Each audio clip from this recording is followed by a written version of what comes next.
Israel और Hamas के बीच युद्ध विराम को लेकर बात बनी और अब इजराइल के साथ साथ हमास की ओर से भी इसे लेकर आगे कदम बढ़ाए जा रहे हैं। इसी के तहत दोनों ओर से बंधकों की रिहाई भी की जा रही है।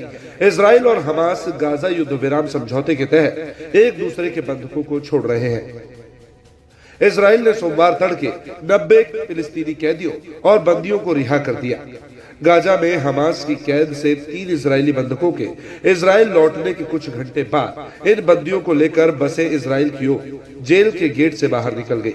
इजराइल ने जिन फिलिस्तीनियों को रिहा किया है उनको कथित सुरक्षा से जुड़े अपराधों में पकड़ा गया था। इसमें पत्थर फेंकने से लेकर हत्या के प्रयास जैसे आरोप शामिल है। अपने लोगों के वापस लौटने का फिलिस्तीनियों ने जोरदार स्वागत किया।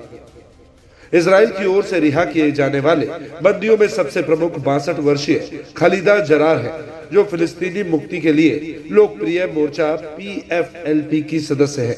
इस गुट पर 1970 के दशक में इजराइल के खिलाफ हमले में शामिल होने के आरोप थे।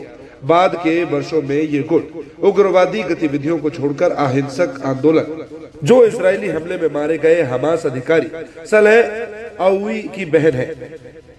हमास ने 3 इजरायली बंधकों को रेड क्रॉस के अधिकारियों के जरिए इजरायली सेना को सौंप दिया। इसके बाद उनको इजराइल लाया गया। तीनों महिला बंधकों को आधिकारिक तौर पर पश्चिमी गाजा शहर के अल रिमल पड़ोस में अल सरायर स्क्वायर में रेड क्रॉस को सौंप दिया गया। ये 3 महिलाएं 24 साल की रोमा गेने, 28 साल की एमिली डाबरी और 31 साल की डेरोन स्टीन ब्रेचर है। लगभग 3 घंटे की अंतिम मिनट की देरी के बाद रविवार को आधिकारिक तौर पर युद्ध विराम हुआ। इजराइल और हमास के बीच गाजा युद्ध विराम समझौते के पहले चरण में हमास अगले सप्ताह में फिलिस्तीनी क्षेत्रों में बंधक बनाए गए 33 इजरायली बंधकों को रिहा करेगा। इसके बदले इजराइल की ओर से फिलिस्तीन के 2000 कैदियों और बंदियों को रिहा किया जाएगा।